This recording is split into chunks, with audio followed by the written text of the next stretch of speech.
Albert Awol, the voice of the jungle, broadcasting on the DVC to all points unknown. If you're within the sound of my voice, you're listening to Welcome Home Podcast on the DVC.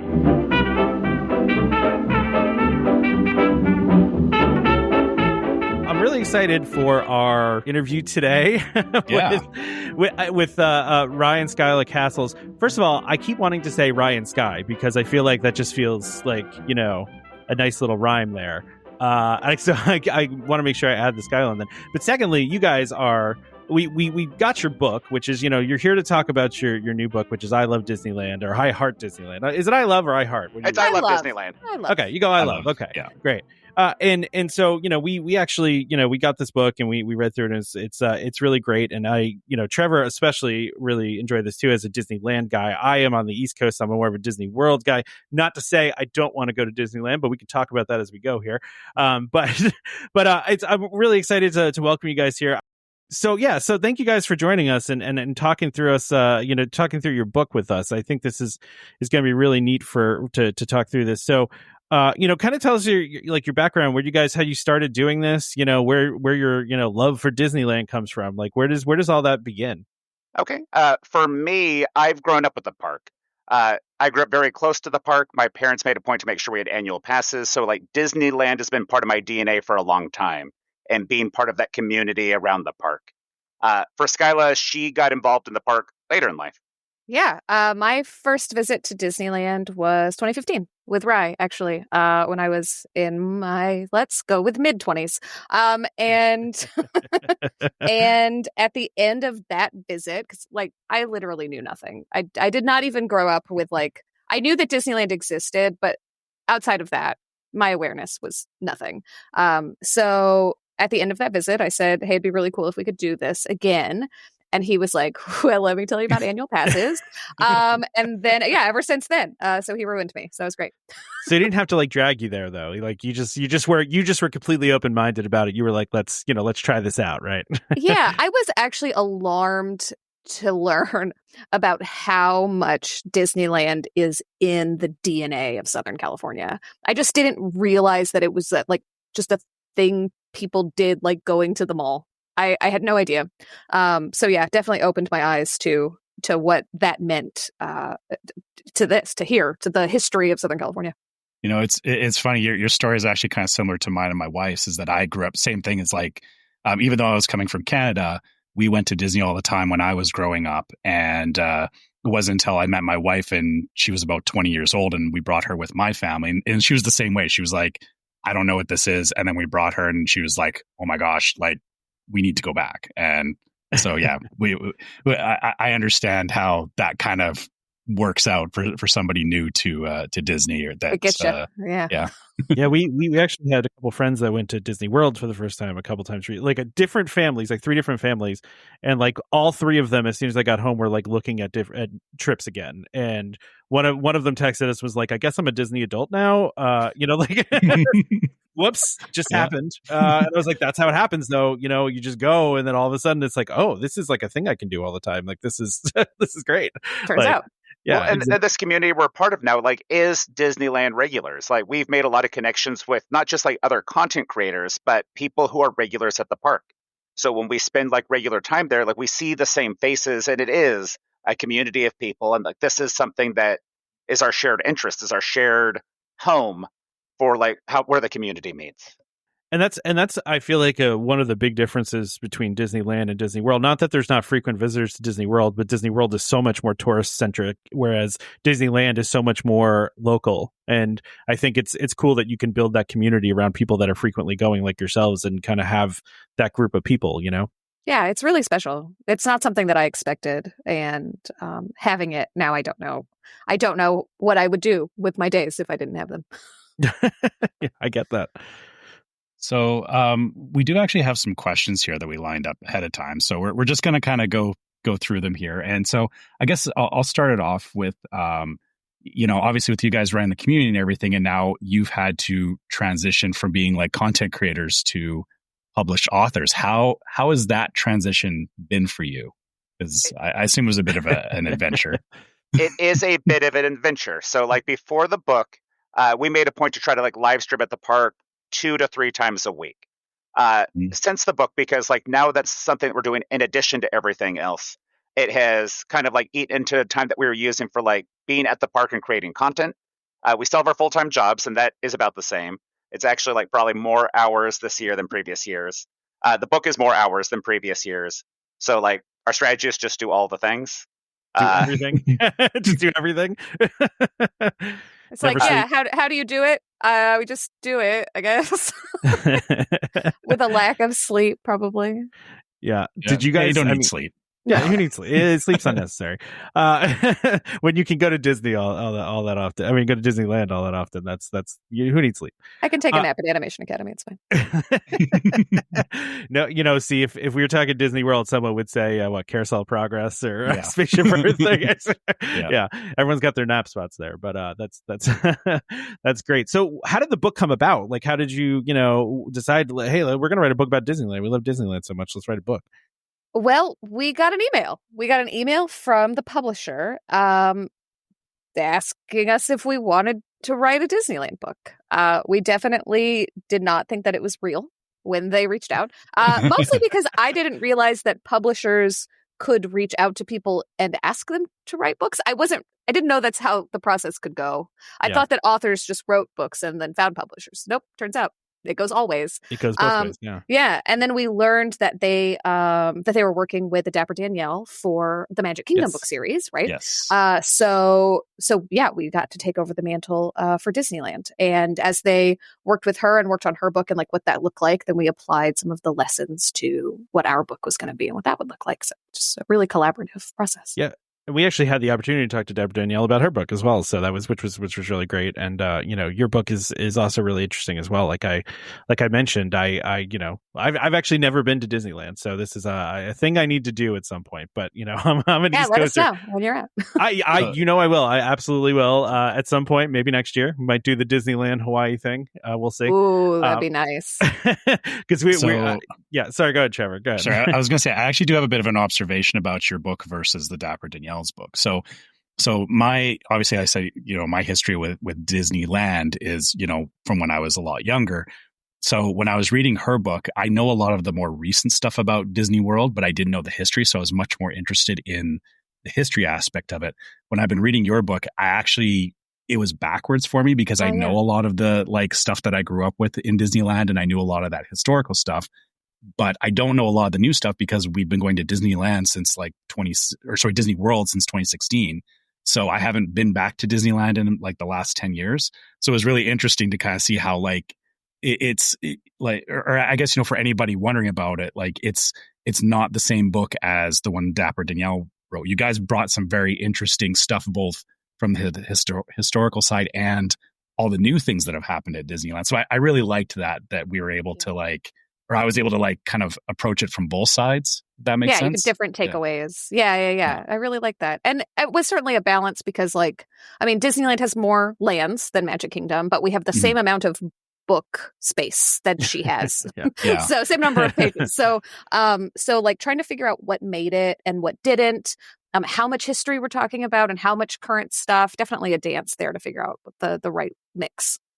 Definitely, because there is so much really interesting history around Disneyland, and not everybody knows all of the history, right? And so not everybody is going to pick this book up going into it thinking, knowing every single thing that how Disneyland came about, right? So it's that kind of stuff I think is really cool, but it's also good to talk about the new stuff too. So we don't dive like deep into anything because again, like Skyla said, the book is only so many pages. Yeah, of course. But I think like for people who are people who have grown up with Disneyland or people who haven't been to the park before, I think it's kind of something that hopefully like whets people's appetite to want to learn more about the park.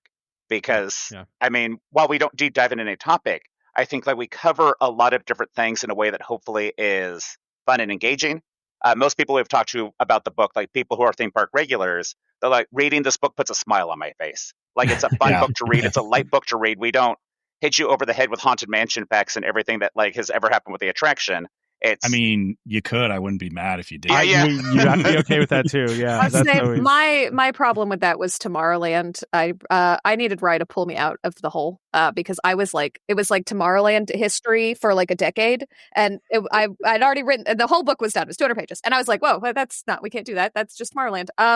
So I needed him to like kind of be like, all right, we need to focus on what's there now and not everything that died in Tomorrowland. Rip. Is that just because you have a particular love or attachment to Tomorrowland, or is there just that much history that you wanted to include in, or both maybe? It's both. I have a soft spot for Tomorrowland and what I feel like it could be. I feel you there. Still, I do. yeah. I get what you mean. Uh-huh. I've seen the changes over the years. I understand that. Yeah. Yeah. And because of all of those changes that it's gone through, because it's had an identity crisis from day one. That it was super interesting to write about. So yeah, I'd write a whole Tomorrowland book. That's you should pitch that. Now that you have the one book, you should pitch the Tomorrowland problem, right? That's what you call it. Tomorrowland problem. Yes, the Tomorrowland problem. Yes. Yeah, that's just write that book. I'd read that. I love Tomorrowland as well. I totally agree with that. So you guys kind of, this is kind of like a love letter to Disneyland, right? Because you guys love it so much. I mean, what did you have the most fun doing when writing this book? Like, what was the most fun part of it? I mean, I think it was like diving into history and talking to people who love Disneyland like we do. Because like when trying to like put the book together, so much of Disneyland's history is an oral history. Like the original Imagineers, very little of that is written down.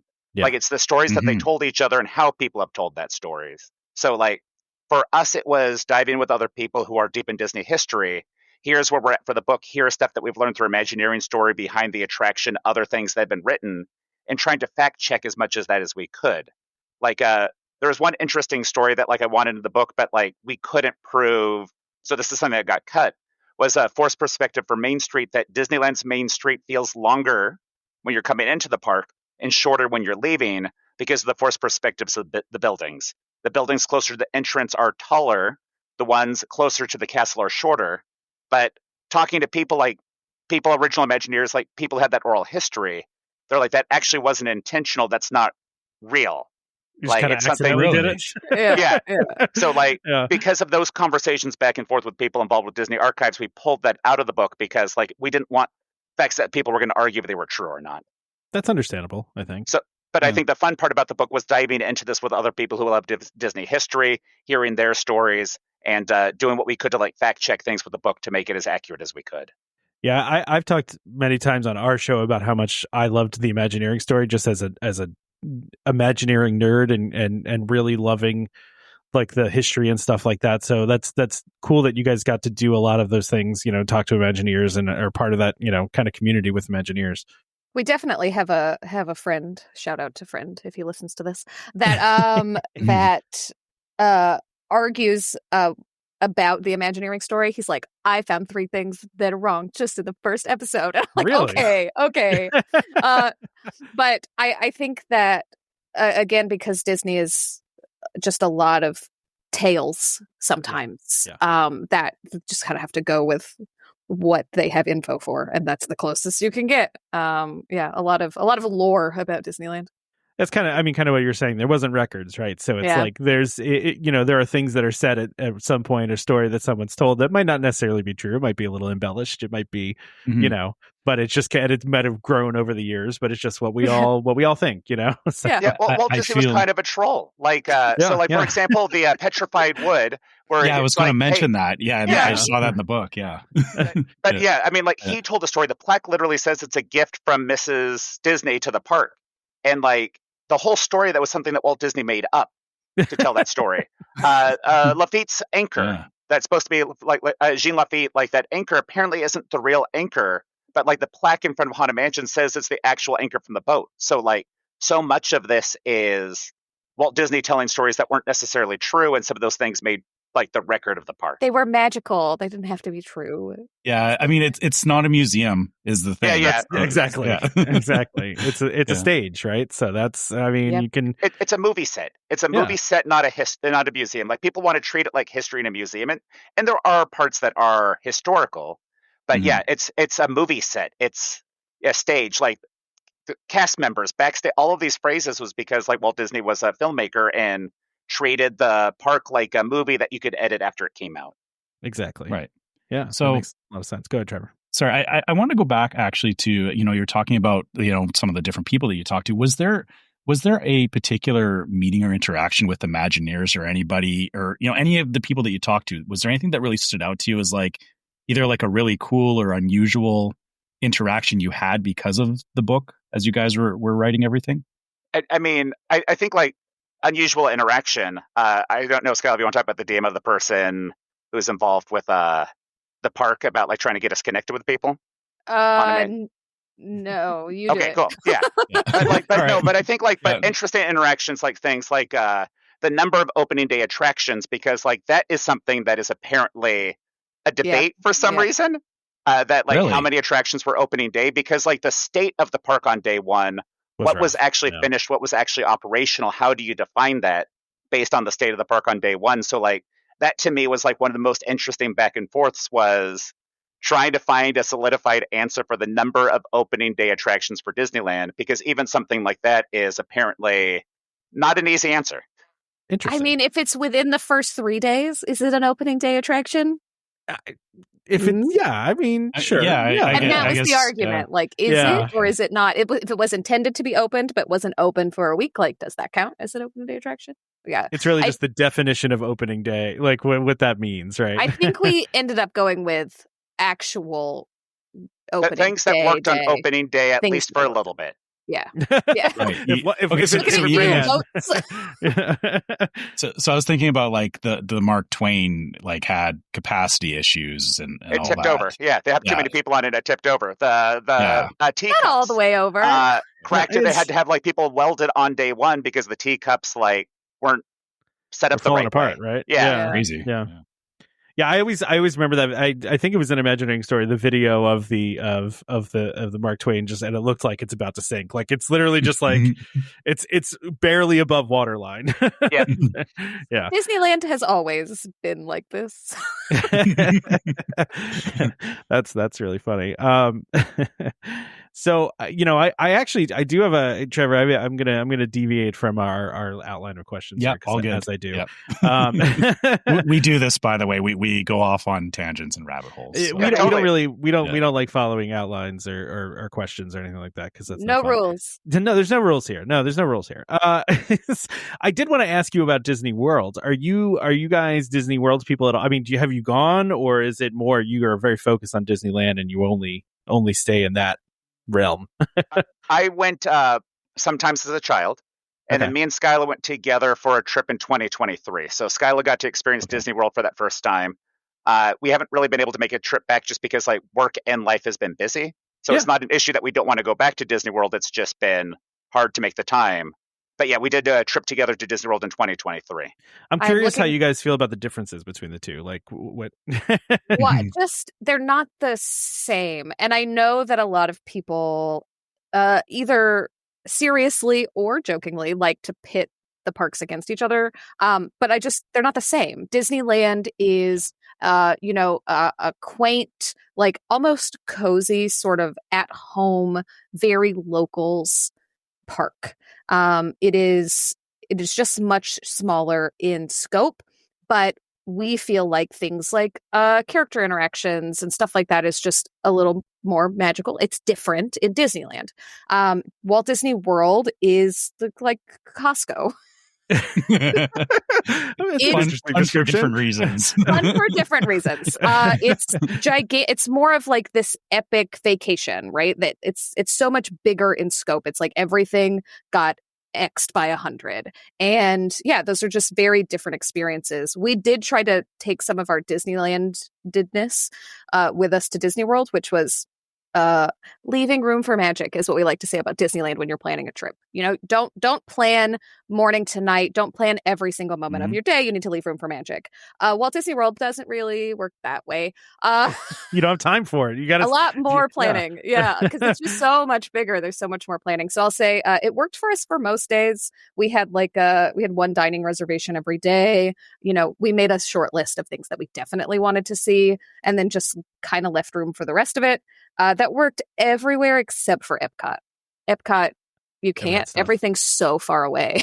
Yeah, it really is. It really is. like just for size comparison. So like any two spots from Disneyland from the furthest spot. Like if I want to go from like the furthest corner from Disney California Adventure to like Star Wars Galaxy's Edge, the furthest corner of Disneyland, that walk is shorter than one circuit around World Showcase and Epcot, which is just one area of Epcot. Kilimanjaro Safari, the one attraction in Animal Kingdom, is physically bigger than our Disneyland park. Your one attraction. I was just going to say that. Yeah. It's so much bigger.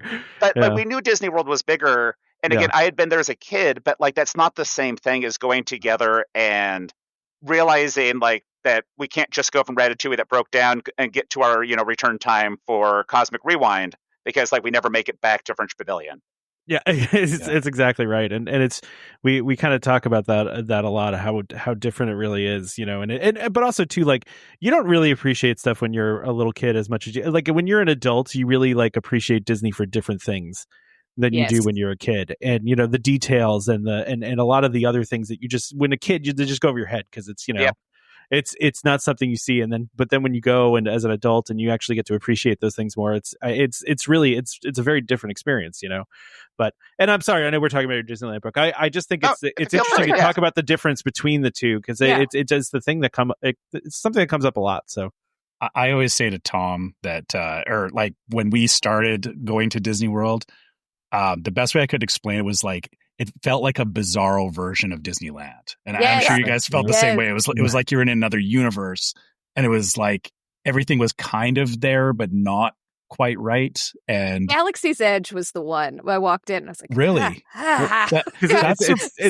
actually surprising because around. Yeah. So I actually haven't thought about that because I've only been to Galaxy's Edge in Florida so far. I haven't been to Disneyland.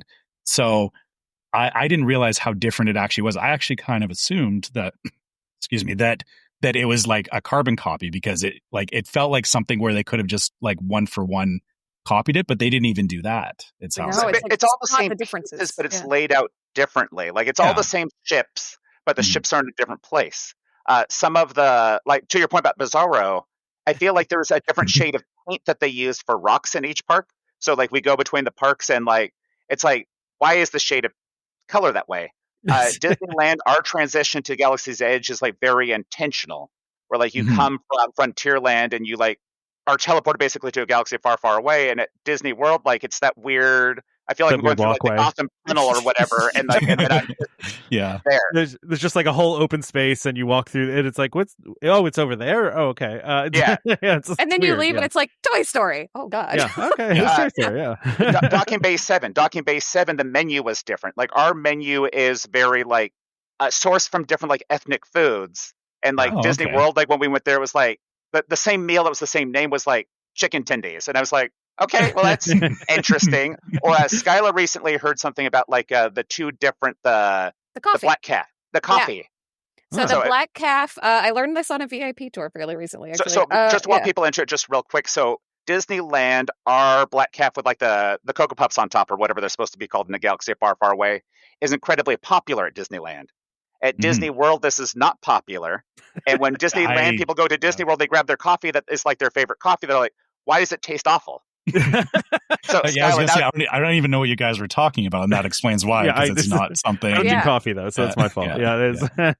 And then here, so we learned that so all of the parks serve Joffrey's coffee, but the parks individually get to pick which blends they use of that coffee. Okay. So apparently the blend that they use in Walt Disney World is just more gross than they use in Disneyland. So if you're a Walt Disney World person and you come to Disneyland, please try our black calf because I promise it's good. It's better. And I feel like this is something we could never, or that we never find in the book. I actually appreciate you divulging this kind of stuff because we don't. or like I said, we're not at Disneyland enough to realize the nuances of the difference. And I think for a lot of people listening to the show and, maybe wondering about the book, this is exactly why I think reading these books and understanding these differences is important. And I've said this to Tom, like Tom doesn't, he doesn't think I'm crazy, but he does understand that I'll be like, nah, it's not the same at Disneyland. Like you don't understand. I haven't been, sure, but I am also a nerd about this stuff, right? So like, I feel like I know a lot about Disneyland without ever having been there. But it's different when you experience it. No, you're right. It's very different. It's like watching a ride video on YouTube as opposed to going and actually experiencing the ride. It's two totally different things, right? And I get that, but I'm gonna make it there. It's just like just haven't yet. I promise. but yeah, like I think, but just basically to put a bow on that, it's like Disneyland, because it's a regular park. I think a lot of our quick service needs to be better because like you have people who are there, weirdos who are there every day.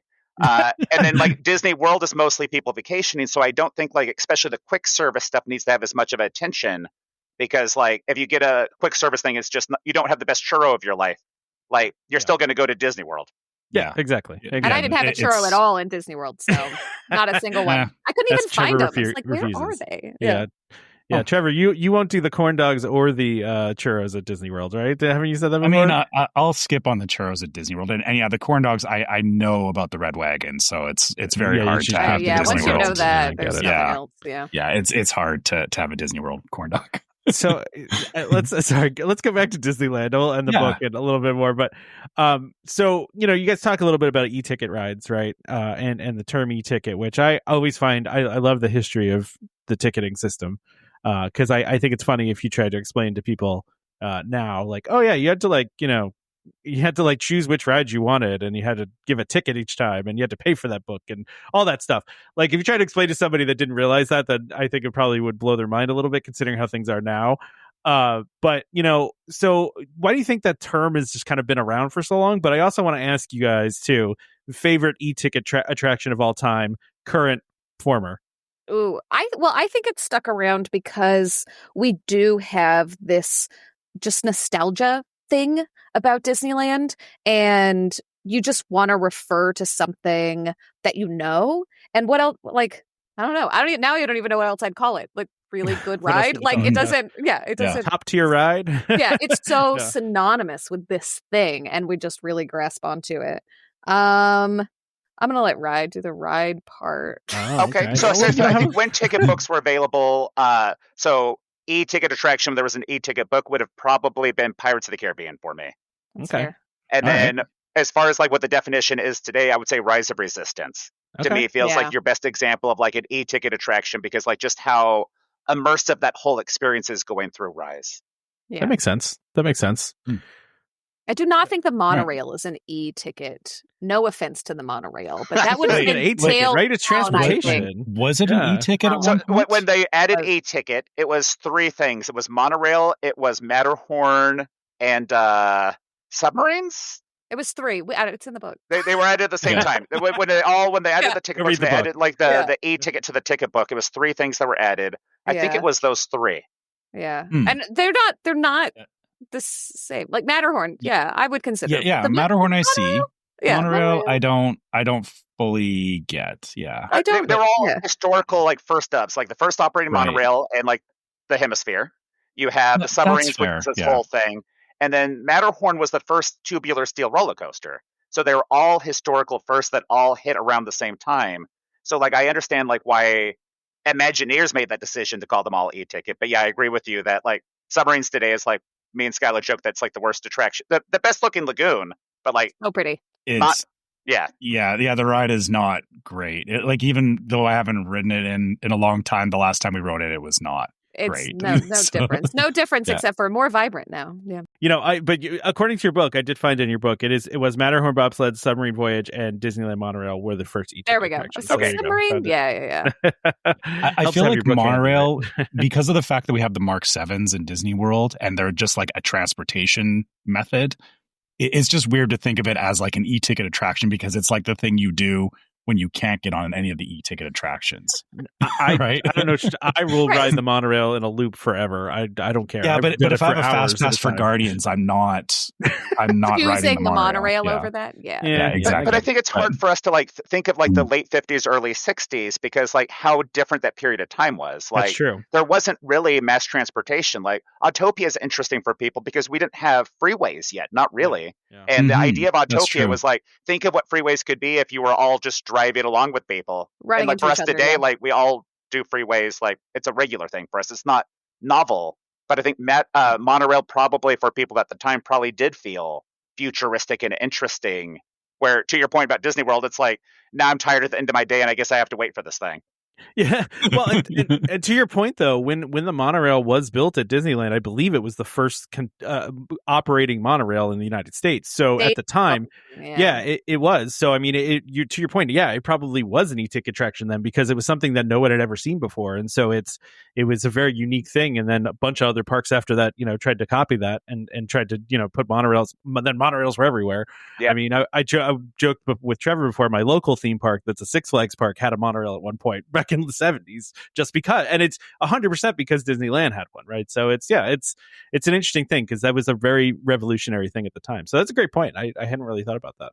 I mean, the House of the Future, right, was such a thing, and it was like microwaves and flat screen TVs and like phones. Plastic. Like we didn't have plastic yet. So like, well, in the future things will be plastic. Everyone's like, nah, plastic, whatever. Yeah. And now we are 30% plastic. Yeah, that's right. Yeah. I always think of the one video and of the floating frying pan with the eggs on it, where they, you remember that one, Trevor? No, Trevor's looking at it looking crazy.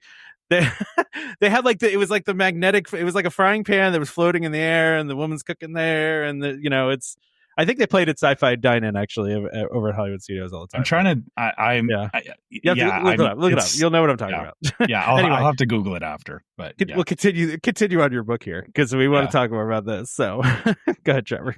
Well, so actually, speaking of, I guess food, because we have people who enjoy us talking about food on the show.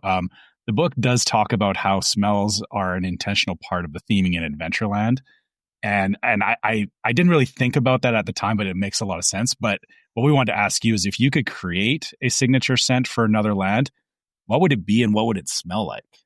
So kind of expanding on, they did something there, but what's your take on it? Signature smell for me. I see Skyla's wheels are turning. I go to the Pirates Water. Yeah. The Pirates Water, because I feel like walking through Norland Square, especially around Pirates, like that's such something to me specifically. Like I knew that I was in that place because of the smell of that water. And that's not just in the building itself. It's like around in New Orleans Square and all of those places there. So like to me, that feels like a signature smell that's very Disney. But I think I cut Skyla off. I see the look on her face. So no, you didn't cut me off. I was thinking about a land with like smells that I feel like could be a thing. Toontown. So I really think... What would Toontown? Okay, so like I'm here house, for this. Yeah, Goofy's house is this candy factory now. So you could definitely be doing some sort of candy scents in there. Mickey, when you're waiting for him in his house, you're in the movie barn. You could definitely do popcorn or something like that in there. Or even Runaway Railway, because our queue is so different than the studios one, right? That, So you go through like this movie theater and there could definitely be smells piped in there, movie theater-esque smells. Otherwise, very silly, but hot dogs.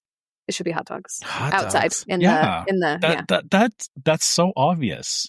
You gotta be careful with hot dog smell though, because hot dog smell can be nasty too. That's true. But not careful. You gotta be careful. You can get a good ballpark hot dog smell though, right? Like you know that. Yeah. But to the point about hot dog smells, like, did you guys realize like how important the hot dog smell was to Walt Disney when designing the park, or is this something you guys have heard the story of Walt Disney and weenies? Yeah, the weenie thing. Like, so at the time, like hot dogs were new, and any type of theme park, if people smelled hot dogs, that would drive them into some direction because like it was a new thing and people were excited about it.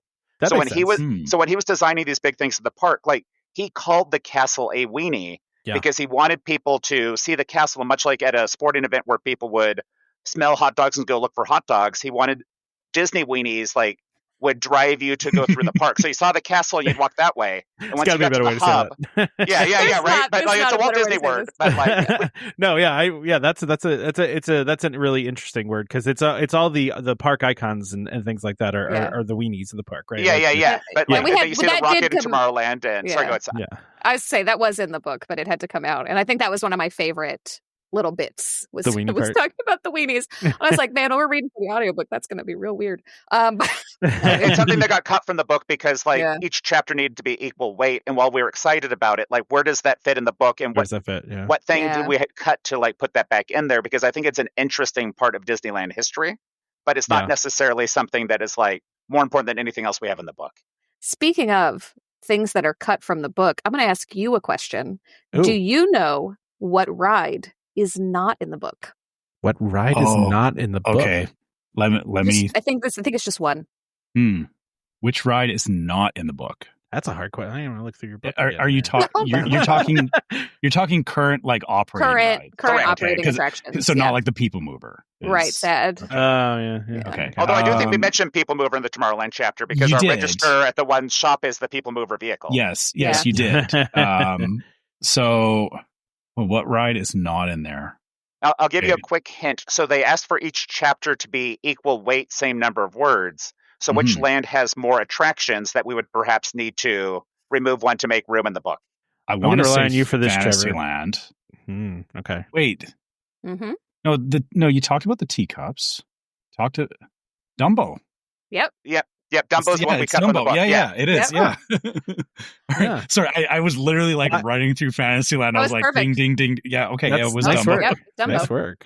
Yeah. Yeah. Wow, It just Wow, I totally didn't think about that. Yeah. for rides that go in circles, that one just It's a fair point. don't have a lot to say, but it's there. I mean, it was one of the originals. It was. It's Very because early. there is a lot of those rides especially in Magic Kingdom. Yeah. They have multiple Magic versions of it. carpet and like which they we have don't two have. Dumbos that like Two Dumbos? They love We Dumbo got so two, much they double put in Dumbo. a second one. Yeah, We got double Dumbo. Yeah. Yeah. and they go One's- opposite directions. But One's for landing lane, one's for not usually. Yeah. What? Mhm. Yeah. So interesting. I had no idea. Yeah. Keeps it moving.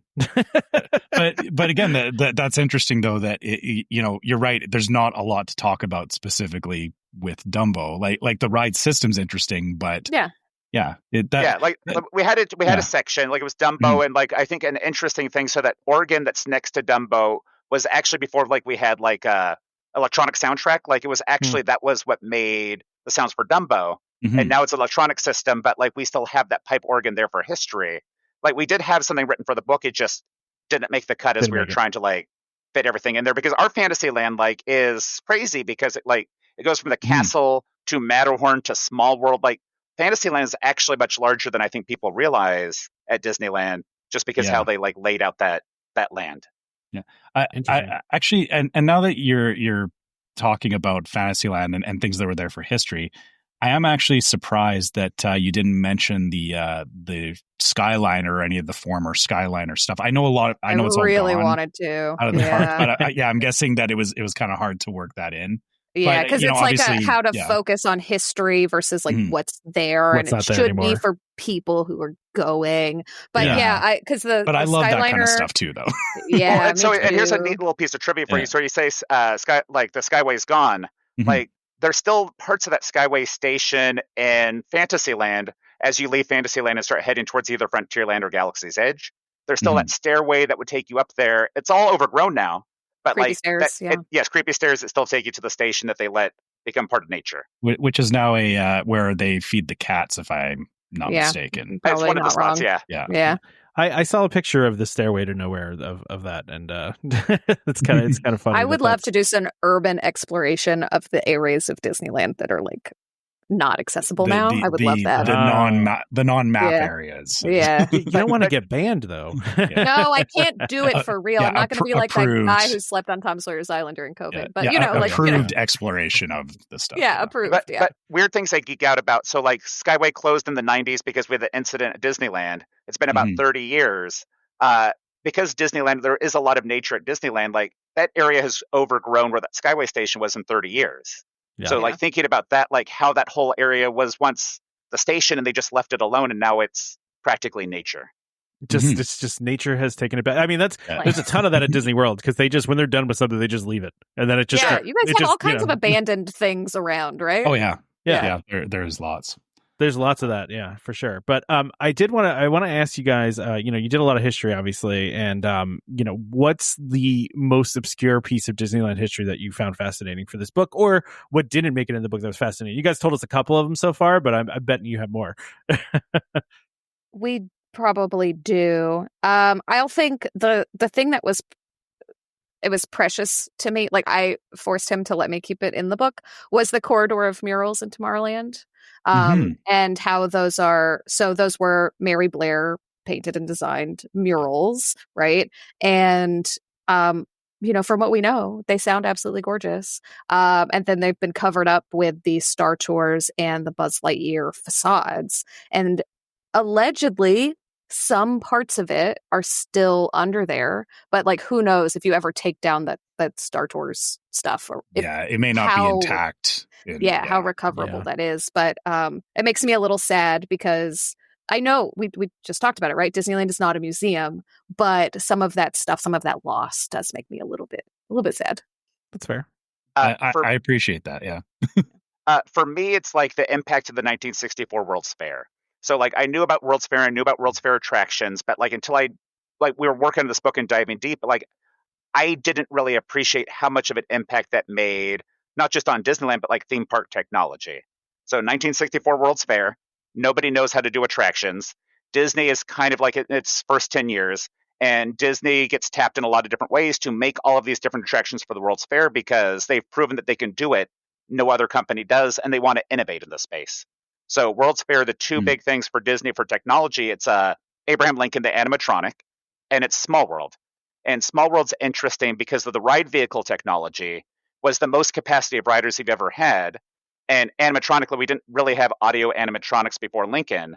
And all of those learnings from World's Fair impacted things like, for example, Pirates, where it's the ride vehicle technology from Small World and also the audio animatronic technology from Lincoln. Right. Yeah. Those building blocks are really, you're right. I didn't think about that. We look at Small World and kind of go like, oh yeah, it's Small World. But it was one of the original building blocks for a lot of the rides that we enjoy today. Yeah. So, exactly. And I feel exactly the same way, Trevor. Like, because Small World as a kid was the ride I didn't want to do. It's like, oh, the song's going to get stuck in my head. Oh no, the dolls are going to try to get us, like whatever. Like, but it's interesting now to appreciate for different reasons. Like Sherman Brothers writing that song, and now the last verse was added to, I think, both of our Small Worlds, right? Like you guys have that in yours as well. Mm-hmm. So like Sherman Brothers, who are such a big part of like storytelling through music and ride vehicle technology and Mary Blair and art and all of these different things. And also like our Small World building is physically bigger than our castle. So it's a different kind of canvas that we have for evening entertainment, a different spot to watch fireworks, and like a different kind of canvas to put projections on. So like, it's a big deal for our park and also a big deal for like the history of stuff. So the history of that is something I geeked out about more than I probably should have when writing the book. Yeah, Tom, when you go, it'll blow your mind when you see the fireworks and the everything on Small World. Somebody asked us last week if Small World was our castle. Like what? We were live streaming from the Small World building, and they're like, "Your castle looks really different than Disney World." So it's like, that's not a castle. This is the Small World building. Like. Just a facade. This is just I love the whole World's Fair thing, especially because Walt Disney also figured out a way to basically build attractions for his park without having to pay for them. Yes, which is, have other people pay for it. Yeah, which is amazing, really, if you think about it. He was like, "Hey, you guys pay for these things. We're going to put them in and then we're going to take them afterwards." Like, because they were just going to throw them out. So So you build Small World and the Forever Home gets to be Disneyland. You build Lincoln and Forever Home gets to be Disneyland. Like, 100%. Like. Mm-hmm. This is why Carousel of Progress is always a soft spot for me, because my mom actually went to the World's Fair when she was a kid and went to Carousel of Progress and got to actually like see it then, and now that's amazing. We had a woman at our book signing party that was at the 64 World's Fair and was telling us the same story on Tuesday, like when we were doing like the release for the book. It's like a thing we always have to do, because to me it's like my mom did it in 1964 when she was a kid. She got surprised to go to the World's Fair, and now it's still here and it still exists, and it's just a cool thing. It's so sweet. and it's the same thing with Small World and all the other ones that are still there. It's really, really neat. So, Well, and I think that's what makes Disneyland special. Is like these experiences we've had in different generations and the stories we tell. Because like, yes, you're never going to get that experience. Like none of us are going to get to go to the 64 World's Fair because that's how many decades ago. But we have these things that remind us of a different time. And we get to tell these stories with family or members of the community and like hear those stories. So like, even though like Trevor and Tom, like you and me have never been to Disneyland together, we're telling these stories and we immediately know what each other are talking about because of like, we're all part of this community together. Absolutely. Yeah, totally. Yeah. 100% right. It makes sense. It's weird when you put it that way. Like I don't think about it that way, but yeah, when you know that it's like we're all just as enamored by this, like it's really it's a very impressive thing if you think about it. Yeah. I mean, just as much as my mom was enamored by it in 1964, it's still that amazing to all of us. So it's great. I did want to ask, one of our listeners had a question. Which I really like, and this is Joe via our private Discord. Is he wants to know greatest addition or change to Disneyland over the years, and conversely, least favorite change or disappointing change. I like that we're stumping them here, Joe. This is good. Yeah, I'm waiting to see, because I can see her face. I'm seeing if she wants to answer where she's going to go with it. Oh, no, don't see where I'm going to go with it, because so I guess, I mean, it sort of depends on if it's like my personal experience with how things have changed, or like, or how it's been over the decades. So I guess medium take.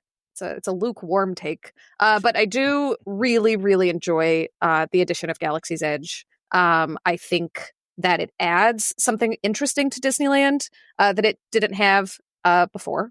The level of theming, though not a lot of people necessarily participate in the role playing in Galaxy's Edge, I still think it's very cool. What they aspired to do.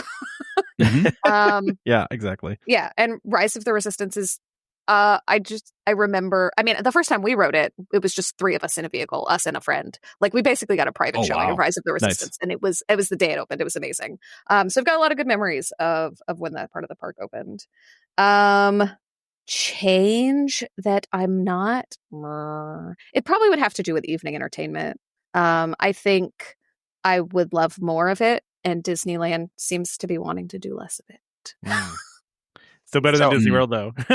That's fair. Yeah, Paint the Night is still top tier. I mean, yeah. Well, so I'm going to go in a different direction than Skyla's answer. So I think best addition is probably mobile ordering, being able to mobile order food. So what we do is, like, we often will stack our days. So if we have a busy Disney day, we'll mobile order hours ahead of time, like snacks, lunch, dinner, and have that all ready for us. If we just change our minds, we never hit the "I'm here to pick up" button. But like, mobile ordering food is something for me and Skyla saved us a huge amount of time in the park. And I think it's like one of the best additions that we've done. And you guys have it at Disney World too, but like, I love mobile ordering. But it's interesting. You do take it for granted. You do, absolutely. Yeah, because like when we go to other parks and we don't have that option, like that's immediately like one of my frustrations, that I can't like go mobile order a snack and plan my day at like Knott's and Universal like I can at Disneyland. Yeah. And then on the flip side of that, I think the thing that controversial take, it's removing like Fast Pass for Lightning Lane. Because I think Fast Pass was a system that like made a lot of rides accessible for people, helped people plan their days better. And while Lightning Lane like is certainly interesting, like as a paid option and like adds value for people, I think like it's a kind of setup that like isn't necessarily better for everybody who's visiting the park. Yeah. There is a barrier for entry on Lightning Lane, where Fast Pass was a lot more convenient. I do still have some of my Fast Passes from same. Papers around. Skyla's done a couple art projects with like old Fast Passes that she's put in frames with pictures. Like, nice. I think like again, it was something that like was a neat system. You had that paper like souvenir of like the Fast Pass. The fact that we're talking about that we all have these saved like shows the impact of that on us. Like, so I think it's sad to have seen that go. And like, while we use Lightning Lane sometimes, it's not really a system that I'm excited about. Yeah, we do way less rides now, I think. Yeah, and I've had that comment from like friends and family that have gone that like, you know, they didn't go for years, and then they came with Lightning Lane. They're like, this is like way more work to get the same thing, whereas Fast Passes were very just like, you walk up, you know, grab a ticket, go. It tells you the time, and you know the time, and you have the evidence of the time. Where I think like especially my older family members struggle with things like Lightning Lane and the mobile app and trying to figure that out. And you didn't hit it at the right time. So now your return time is hours in the future. Maybe you aren't here. Like, I think it's just a thing that is more complicated for people and not necessarily in a good way. Yeah, the park being able to navigate the park effectively with your phone has been one of the bigger just general complaints I've seen. Is that like you basically have to be on your phone the whole time. That's something, it seems people don't like. Totally fair sentiment. Yeah. I can see the kiosk. I can see the kiosk nostalgia for Disneyland because everything's more compact. But I have no kiosk nostalgia for Disney Worlds because running all around the parks just trying to get your different like that was I loved the once it was on an app and online and I didn't have to go up to the kiosk. I hated that. When my son park, it's huge, when my son was very little, I did do the Tomorrowland to Splash Mountain to get a fast pass run. Yeah, I mean, a couple of times. So it's not nearly the same as Disney World. It's way easier. Yeah, it's like compact, 6 minutes for us. Yeah. And that's totally fair. Like again, our experience is like at Disneyland, which is very walkable. I didn't even think about like the Disney World, like changing that system, like how much of an advantage that. But compared to our story about like going to Epcot and like trying to get from Ratatouille to Cosmic Rewind, like just not realizing, not thinking about that size and scope. Yeah, it's a whole different thing, and that's part of why I didn't always love the kiosks, because if you wanted to do all those, you had to walk so far and then crisscross your way around the park, and you don't really have to do that as much. I feel like at Disneyland because it's so compact. So yeah, it's those are good choices though. I'm surprised you didn't go attractions. I like that though. I like you didn't go attractions with it. that was a good take on that. I like that. We do have one last listener question here. That so again we have Becky in our Discord asked, have you taken the Walk and Waltz Footsteps tour, and if you did, was there anything in there that you learned that you never knew beforehand? Like, was there any unique stuff in there? And then she also says, were you able to not geek out in the apartment? Oh, it's so sad. So we actually haven't done any of the like Main Street walking tours, the Haunted one, the Flowers one, the Walt one. We haven't done any of those, which is sad because I always see people talking about it and I have a lot of FOMO. Like I really would like to do it. We just haven't. But even if we wanted to, very unfortunately, it doesn't exist right now, but the Walt's apartment portion has been moved to a different tour that is more expensive than a VIP tour. Of course. Of course, it's a VIP tour. Yeah. So I actually learned that on the same VIP tour where I learned about the coffee. I learned about this, and I was like, "What?" This new tour that they have is relatively new, so I can't remember the name of it right now. But and I know it's not the same experience, but at least right now, so in the Opera House, that's where Lincoln and the animatronic Walt are, we actually have a fake Walt's apartment in the glass window in there, where they have some of the original like props is the wrong word, like his items from his items from his thing are literally in the Opera House right now. So they've redone kind of like a wall from his apartment and like pictures of his family and chairs and like stuff. Like so we can see that and have that experience without spending $10,000 to go see Walt's apartment. This is crazy. Trevor said it was the last question, but you brought up the Walt animatronic, and I'm curious what you guys think of that whole thing. I was expecting something else. In a bad way, good way. I don't. It doesn't look like the version of Walt that I was picturing for an animatronic. Okay. So it's a nice experience to have. It's nice to have that there, but like the animatronic doesn't quite look like what I was picturing a Walt animatronic would look like. Okay. It does look better, I think, in person than in any of the videos that I've seen. I was a little nervous, but no, we went and saw it in person. I was like, oh, the lighting's fine. Like everything's fine. It's fine with my eyeballs. It's just not fine when you record it. Which is something about cameras mess with it just doesn't quite come out right, but it does look better in person. I'll say I kind of silly. I kind of forgot the flow of Lincoln, and I didn't recall that Lincoln only talks for like 60 seconds, right? It's like nothing, which always the same with the Walt animatronic. He stands up, he does a little ditty, but the rest of it is screens and history and not just him talking at you for 15 minutes. And I sort of forgot about that. And we went in, I was like, oh yeah, that makes sense. Oh yeah, I get it. Well, we haven't seen him break down though, which looks terrifying. I can only imagine how that is if he breaks down. Yeah, because I mean, I've seen other things. I mean, just going on the Little Mermaid ride, and you know, the Little Mermaid is like, you know, like, and you can't see me, but when she just freezes in one spot, it's a little creepy. And I can't imagine that with an actual real human being. That would be kind of creepy. But on that note, thank you guys so much for joining us and doing this interview and for sharing your book with everybody. So before we go, can you tell us first of all where everybody can get your book? If you guys have any events upcoming, tell us your social media, why they should buy the book, all that fun stuff. So our book is available wherever you buy books, but I'll say Target, Barnes & Noble, Amazon. It's called I Love Disneyland. It's by Ry Castles and Skyla Castles. So you can find that wherever fine books are sold. It is out now. Our next signing, assuming this is going up before this happens, is in Tempe, Arizona on Friday, October 24th. At Changing Hands bookstore. And then our one after that is on Saturday, November 15th in Pasadena at Vroman's bookstore. So we got a couple coming up. So yeah, if you're in either of those places, come hang out with us. We'd love to. And where can they find your social media and everything? We are at Sometimes Castles everywhere. TikTok is our primary platform. You can also find us on YouTube and Instagram, and to a lesser extent, Facebook, and also sometimescastles.com. Great. Ry, awesome. I don't know if you looked like you wanted to say one more thing before you go here.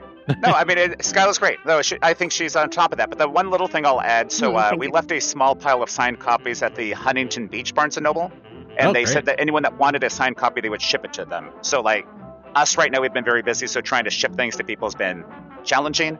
We appreciate the Barnes & Noble in Huntington Beach offering to do that for us. So if you're looking for a signed copy of I Love Disneyland, if you call the Huntington Beach Barnes & Noble, they'll ship that to you. That's great. Wonderful. Well, thanks so much, guys, for joining us. This was great. This was really informative, and we really enjoyed your book. And yeah, thanks for joining us to talk about this. Yeah, I appreciate you guys making the time to chat. This has been fun. This is Skipper Albert Awol, the voice of the jungle, signing off from Welcome Home Podcast on the DVC. Do a huddle when we hit its hair. How she can cuddle is no man's affair. I looked around from pole to pole, found her in a sugar bowl. Look out, here comes